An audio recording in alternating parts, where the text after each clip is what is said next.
Hey everybody, my name is Alex and this is Bento Radio. Now, before we get started, I just wanted to go over a couple things first. First, you can always listen to this podcast without the visuals if you want to. You can subscribe to that in your favorite podcast app of choice by searching Bento Radio and subscribing over there to the feed. If you are listening to this and you would like to watch this over on YouTube, I finally have a functional YouTube channel that has, as of this posting, 10 whole episodes, the first 10 episodes of the second season, up as videos. You can go check that out. The description for each podcast will have a link to the YouTube channel. You can go check that out that way. And you can also check out the first season of my webcomic, which is about 12 episodes long, over on Webtoons. There'll be a link to the description, a link in the description. Sorry, I'm re-recording this for the third time. In the description of the podcast episode, as per usual.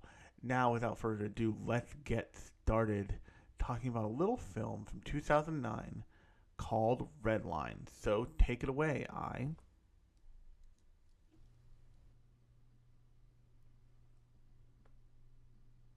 Redline is a hyper-stylized, high-octane anime film set in a futuristic universe where interplanetary racing is both a thrill and a deadly sport.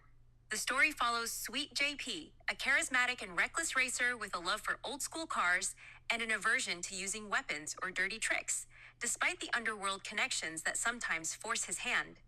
JP competes in a series of high-stakes races across the galaxy, with the ultimate goal of qualifying for the legendary Redline, the most dangerous and prestigious race in the universe. Redline only happens every 5 years and is notorious for being held on hostile planets. This year, it's set on Robo-World, a militarized planet whose government has outlawed the race and threatens to annihilate any participants who dare enter. Naturally, that only adds to the excitement. Among the racers is Sonoshi McLaren, a fierce and talented driver whom JP has admired since childhood. As the racers converge on Robo-World, chaos erupts. They're not just fighting for first place, they're battling corrupt militaries, mutant bioweapons, and each other. Despite overwhelming odds, JP refuses to back down. His old-school spirit, explosive speed, and a little bit of heart may be the key to taking it all, if he survives.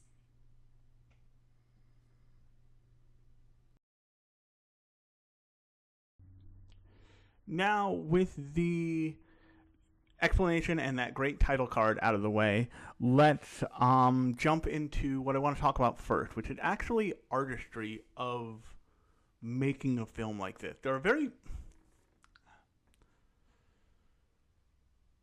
It's not that there are very few anime that are really excellent artistically. There are more and more that are excellent artistically.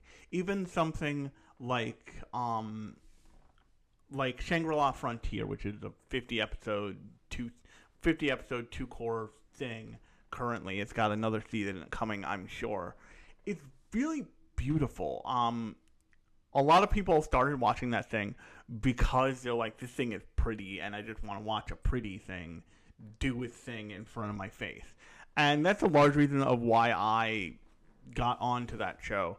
But it's not the reason I stayed. I've talked about that in an episode about it that you can check out in the audio feed of the podcast, but in the first season somewhere. But this film came out in 2009, and it took over a decade, from what I understand, to produce. And you can really tell, it's directed by Takeshi Koike. It's got an incredible, vibe and look.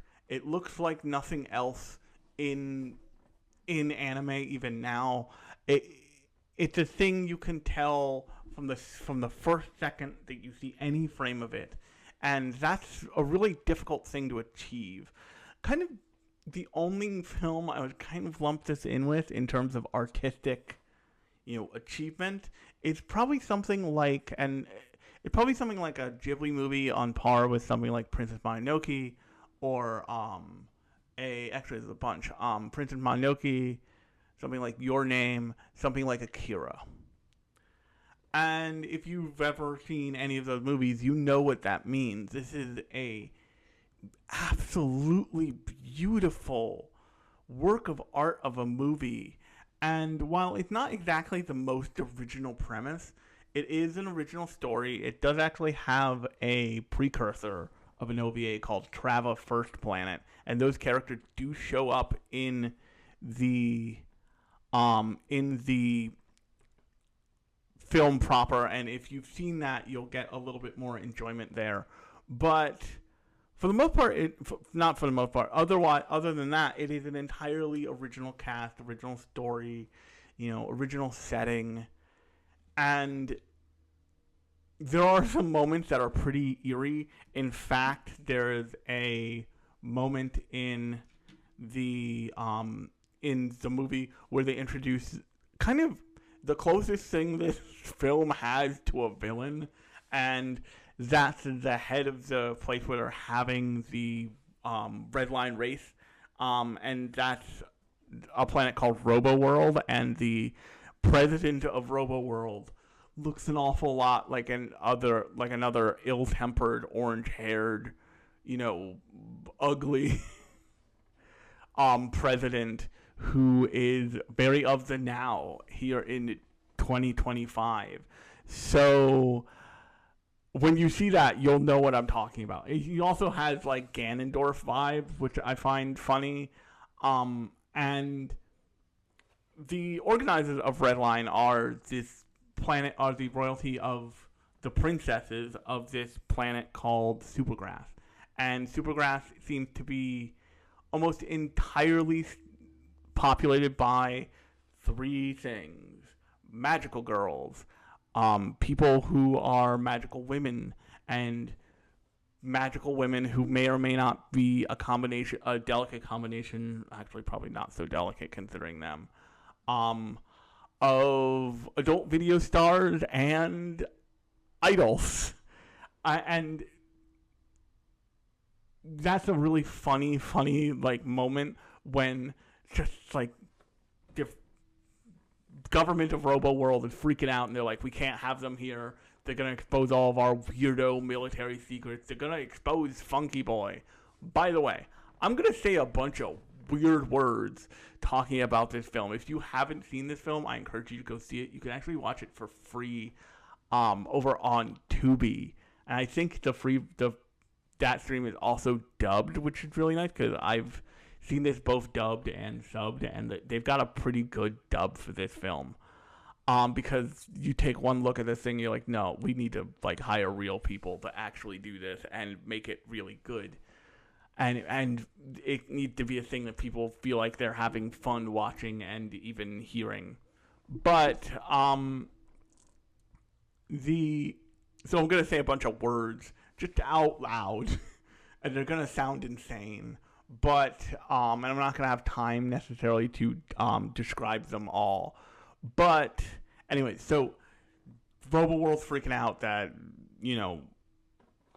they're gonna discover all of their evil military secrets, including a novel bioweapon that they just have named Funky Boy, which is just okay, sure, why not? There's also a side plot going on of these characters who they refer to only as coolie hires, which is insane. That's an insane thing to call people, coolie hires.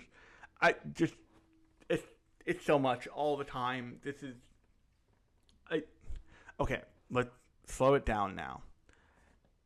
The start of this movie starts with a race, and that race is the Yellow Line. And if you've ever seen the opening sequence of this movie, where it's just the yellow line into the opening title card, which I played at the beginning of this video, it's this incredible action-packed thing that will remind you instantly, if you've ever seen old Hanna-Barbera cartoons, of the Wacky Racers. And this isn't the only thing to do the Wacky Racers. It's not even the only thing to do the Wacky Racers when it was on. But you can see things like a show called Oban Star Racers, which is essentially, what if we took the Wacky Racers pretty seriously and made like an actual like dramatic race car show? And that show is kind of sits in the all racing shows, racing cartoons like Oban Star Racers, like this Redline, like Apari Ranman, all sit in the kind of like shadow of Speed Racer, for lack of a better like concept to give you there. Speed Racer is like the original racing anime, and in a lot of ways the original racing show and the original wacky racing show, because the Mach 5 has all these like trick things that it does. I've talked about the live action movie here already. You can definitely go check that out in either the podcast feed if you're listening to this, or if you want to go watch it, you can go watch it on the YouTube channel. It's one of the earlier ones I did. But the movie starts with Yellow Line and the movie ends with Red Line. And the movie's called Redline. It's about this big race that happens and is insane and is this like very hyper violent, ball to the wall version of a Wacky Racers race. And to the point where they introduce all of the racers have their own theming and theme songs. There's an incredible amount going on in this soundtrack that's managed incredibly well. And towards the end, they actually start blending a couple theme songs together to give you to kind of like indicate who's on screen, but also to show you that like two characters that JP and Sonoshi are working together, and that they're getting like overwhelmed by Machine Head. And once again, I've just told you a bunch of names. You don't know what they mean. I'm going to explain a little, but not much. Machine Head is the kind of current champion of Redline. He's won, I think, 5 times. Sonoshi McLaren is the winner of Yellow Line, and JP is our main character. So they do an incredible amount with an incredibly small amount of time in this film for the main character of JP.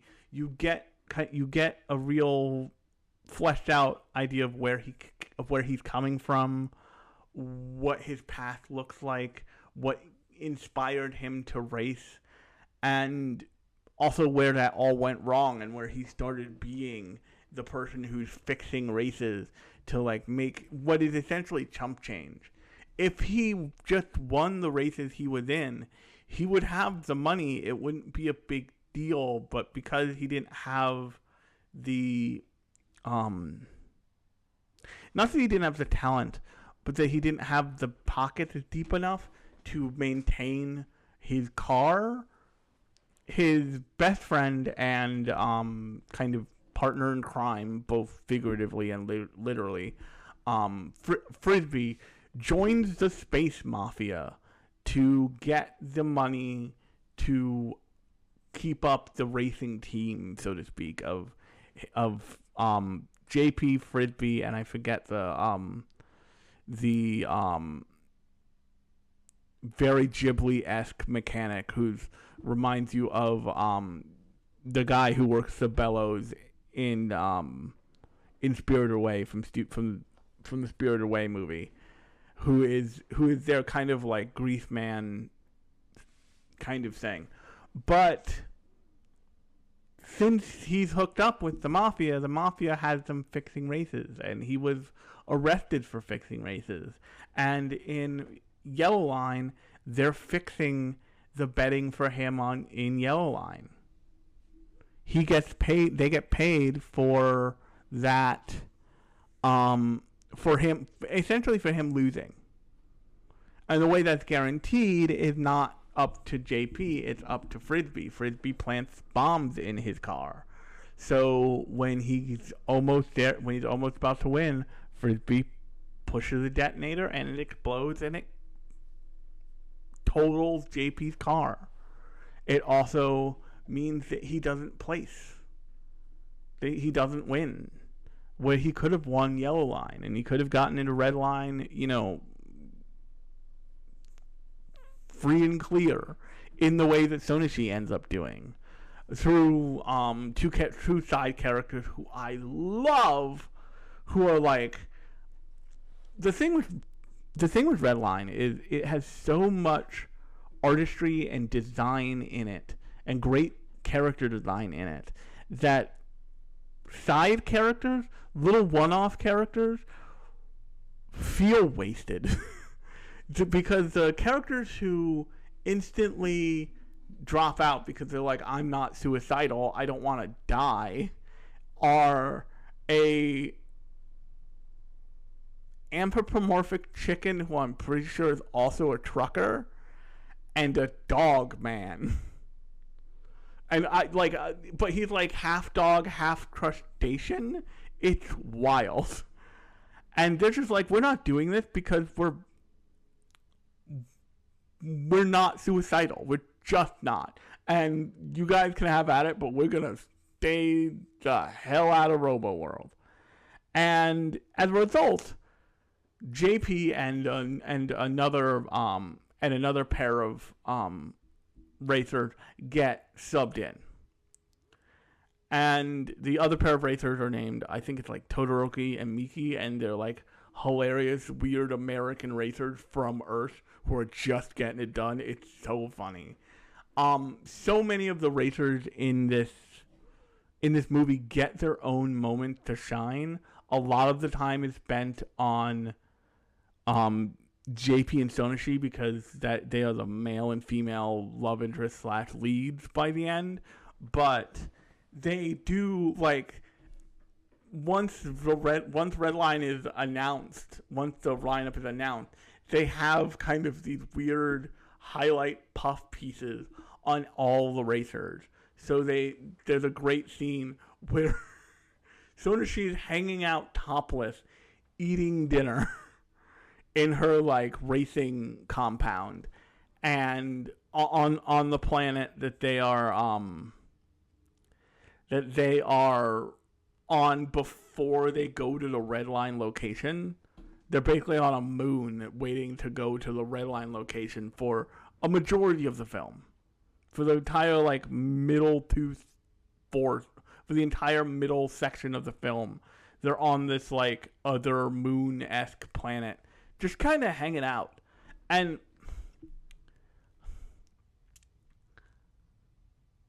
this movie does something really well that I think that Blood Blockade Battlefront also does really well. And that is, it knows how to balance everything, and it knows how to do everything really well. All the downtime scenes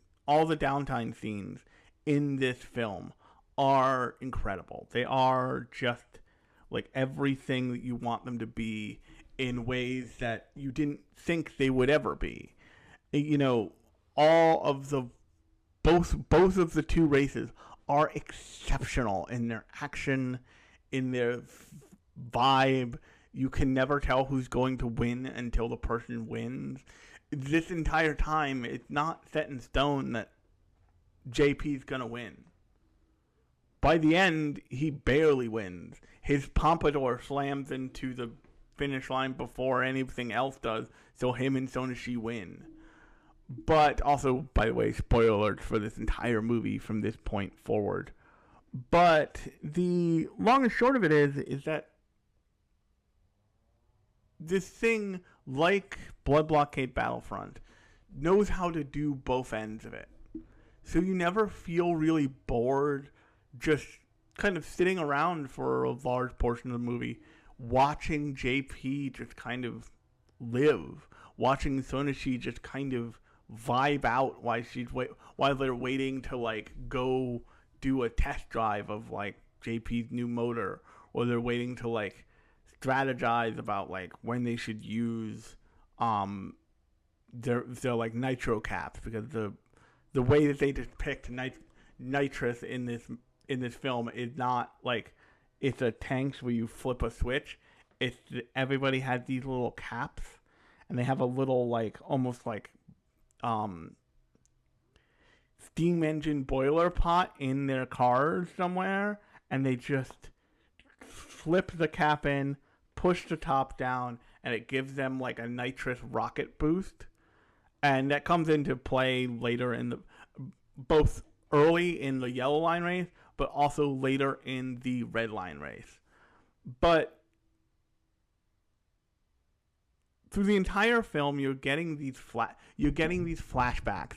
First of just JP, and then of JP meeting Sonoshi kind of unwittingly for the first time, and making fun of her because she's, at that point she's already racing. And when they first show you JP, they show him as like a really little kid, probably like 5 or 6, and getting the shit kicked out of him by older kids.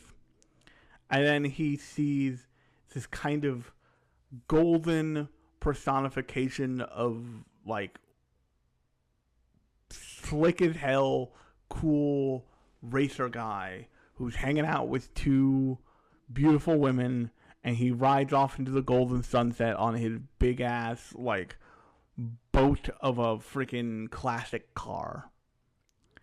And then the next couple times you see flashbacks, you're seeing JP as not an adult, but probably like in his early to late teens, like in his teenage years somewhere. And he's straight up making fun of Sonoshi, because Sonoshi is racing and she's not very good at it yet, and she crashes her car, and she's got to dig her car out and get it running. And then there's a moment when after she gets running, he's like, wow, she did it. And that's the thing that Redline lures you into with the fancy high-octane races. This isn't a racing movie. Racing is just what's happening. This is a love story movie. And there's so much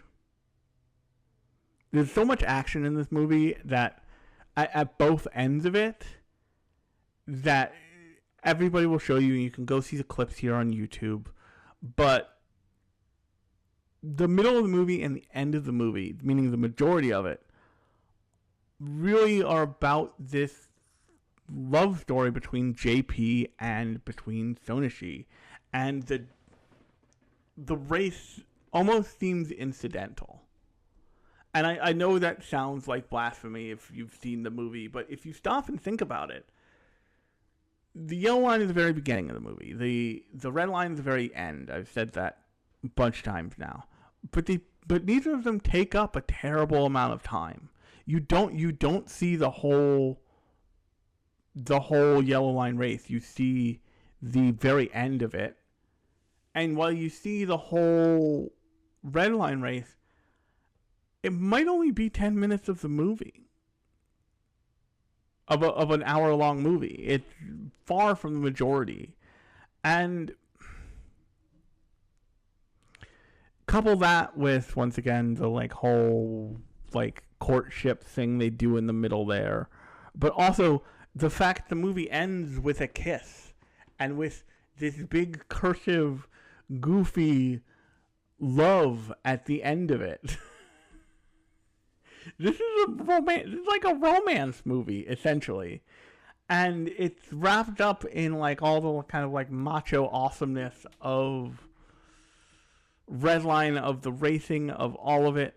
But the thing I find pretty kind of great is that by the end, you realize you're here for both parts. You're here for the crazy, bombastic action, but you're also here for the romance and all of the courtship and the kind of goofiness of both Sonoshi and JP's characters. But it all works. And it all is, once again, kind of like, it is as beautiful, if not more beautiful, than the best animation you've ever seen. Because it was given the time to be made, and it was made kind of to no expense. It was made as this kind of artistic thing, and it was it's clear that like the people trusted Takeshi Koike and the entire team that made it to make something beautiful. And a word of advice here, if you are ever in charge of making anything: let the people who know what they're doing do what they do best. Encourage it, even. If you look at anything where and I'm not saying that like the entertainment industry has not produced things that are great, that are done inside of the studio system, but if you look at the kind of like artistic works that are also entertainment pieces that are wildly successful, oftentimes they're the things that people were given a lot of freedom to monkey with. Look at something like not across the Spider-Verse, but the Into the Spider-Verse kind of like ilk of they're going to be trilogy of Spider-Man films. Those things look incredible. They look like nothing else before them. They look like tons after them, because that thing came out and it changed the 3D animation industry permanently. Everyone is now emulating what that thing did. It won Best Animated Picture, which is beyond impossible in terms of the Oscars, because they always just kind of give it, with rare exceptions like Hayao Miyazaki's Spirited Away, oftentimes they give it to a Disney film or a Pixar film. And the fact that the sheer artistry of that, of Into the Spider-Verse, is so all-encompassing that anybody looks at it and said, no, we can't pretend that something else in this year is better than this. We can't pretend that this isn't some sort of incredible achievement. In the way that it feels when you watch the Spider-Verse films, in the way that you get that feeling when you're watching Akira or Your Name, you get that when you're watching this. It is so creatively and artistically dense in a way that feels unvarnished and uncompromised, that you can't really compare it to a whole lot. And it's one of the reasons why you don't see it compared a whole lot to other things. But I do think it sits in the same pantheon as the kind of like beautifully... I would actually not even put it in the same pantheon as Your Name, because Your Name is so much more commercial than this is. I would put it still in the pantheon of something like Akira, but I would actually, if I was going to look at a Makoto Shinkai thing that I want to like put this next to, something like Voices of a Distant Star. Something before the kind of Your Name, the kind of Your Name, Weathering with You, Shizuka-ness of it all. Not Shizuka, what's the most, it starts with an S, but Shizuka is something close to it.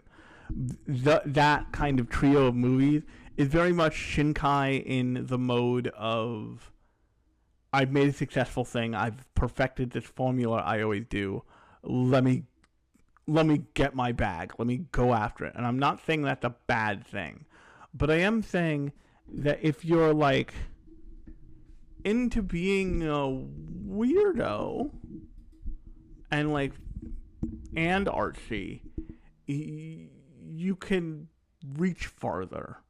Look at Mamoru Hosoda's, plurality of work. Summer Wars is wild. So is The Boy and the Beast. So is Belle. They're all bizarre and interesting. So is Mirai. Mirai was incredibly successful, and Mirai is beautiful.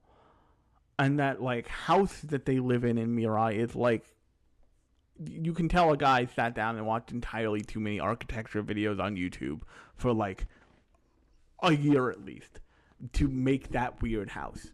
But my point here is that the artistry of this movie is another reason to go see it. If you're looking for something with high-octane action, this has got it. If you're looking for something with a sweet, really tugs at your heartstrings a little even, romance story, this has got that. If you're looking for something that is a beautiful, incredibly animated thing, this film does it in spades.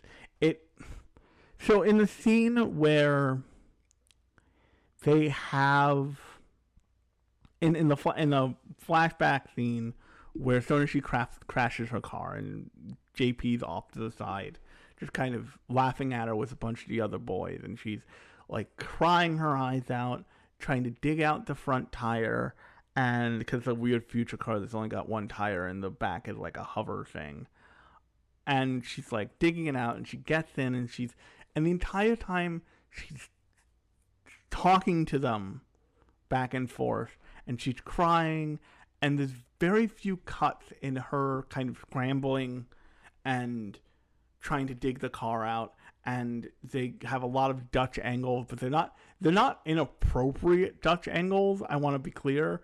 They save the truly inappropriate Dutch angles for the Super Boys, who are the adult videos / magical girls / pop idols who are wild. But this whole thing is shot in really long takes, and they're not cutting very often, so you can see the amount of animation they're doing, and you can see the kind of effort and artistry in this movie, because they're cutting for story purposes instead of cutting for budget purposes, if that makes any sense. I'm not saying that one is better than the other, but I am saying that one costs a whole lot more money than the other. And when you're cutting for story purposes, when you're cutting because you want to show, because you want a close-up of her face as she's saying, I won't give up, all this other stuff, versus you're cutting so you don't have to show her scrambling into the cockpit. There's a very different intention. And as if that wasn't enough, there's also this scene where there's just a kaiju battle. There's just a kaiju battle in the middle of this race. It's in the middle of the Redline race. It's unhinged. And none of what I've told you so far makes any more or less sense in terms of what the show, what the film is doing in terms of its story. Because once again, this is a wacky racer story turned up not even to 11, turned up to 30. It's to the point where they have a character who I'm pretty sure is a reference to a wacky racer in Yellow Line, who just a scruffy dog guy. He looks like the dog from Hanna-Barbera, from the Hanna-Barbera Wacky Racers. And I'm not the first person to make that observation, certainly. But it's rare that you see something this well executed, and it's rare that you see something that has this much drive and creative force behind it. that you watch and you're like, by the end you're like, I love this thing. Everybody should love this thing. But how did it make any money? Do I care? No. The kind of genius of Into the Spider-Verse, and not so much of Across the Spider-Verse, because Across the Spider-Verse, it's very clear that, like, they had proven out their goals. But the genius of Into the Spider-Verse is that Sony let them experiment for a year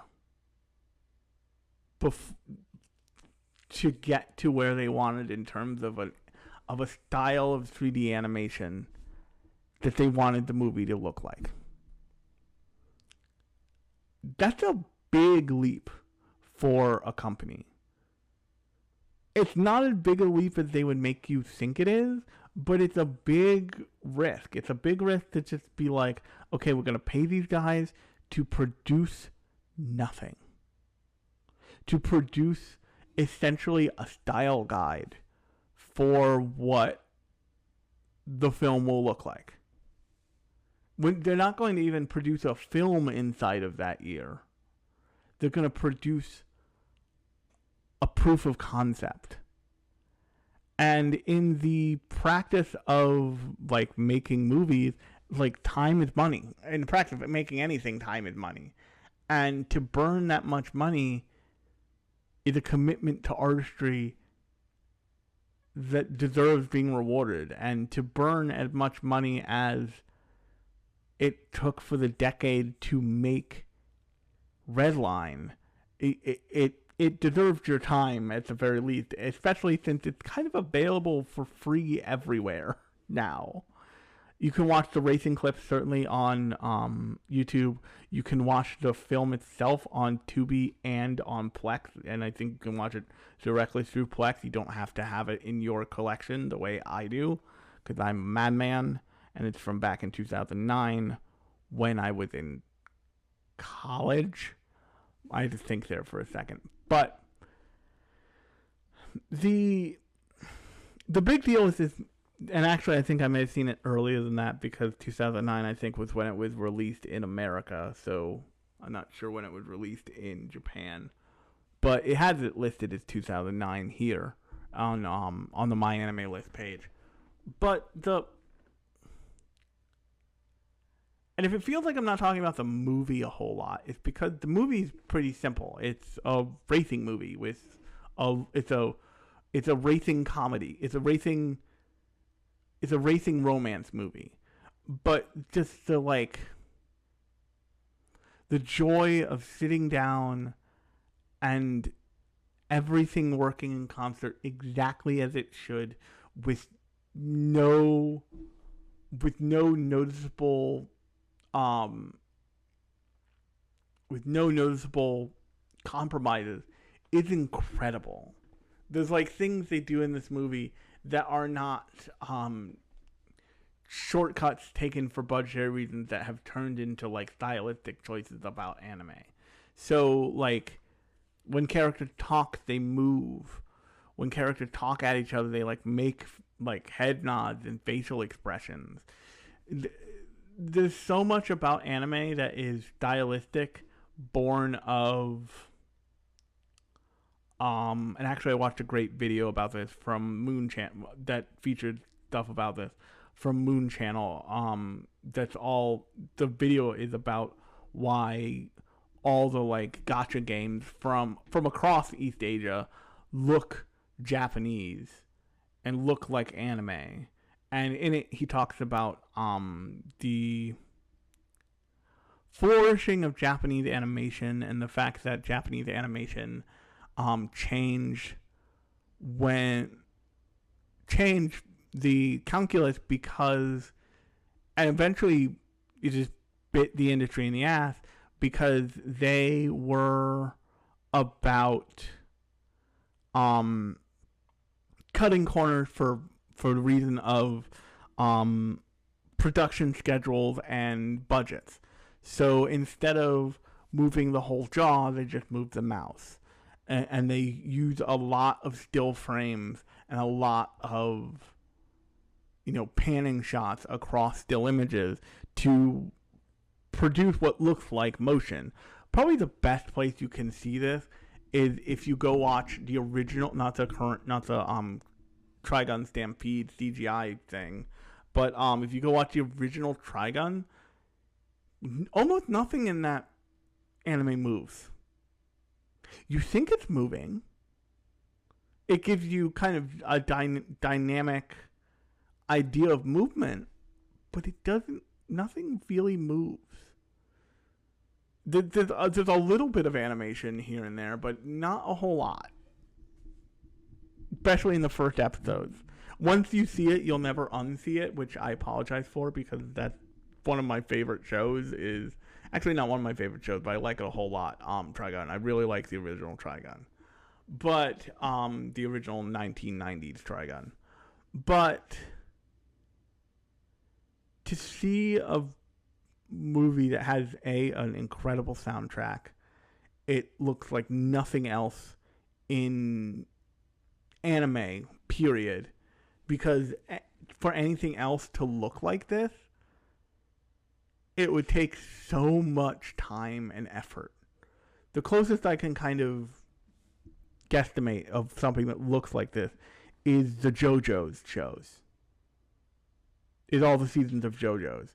Those like hard blacks, those like really exaggerated angles.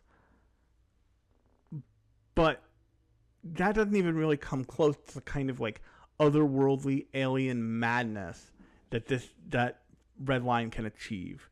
And that's actually where I'm gonna leave it. So I hope you like this. If you did like this, be sure to like and subscribe to the podcast on YouTube, and hit the bell in the box above the box with the words. And until next time, I have been Alex. This has been Bento Radio, and I'll catch you later.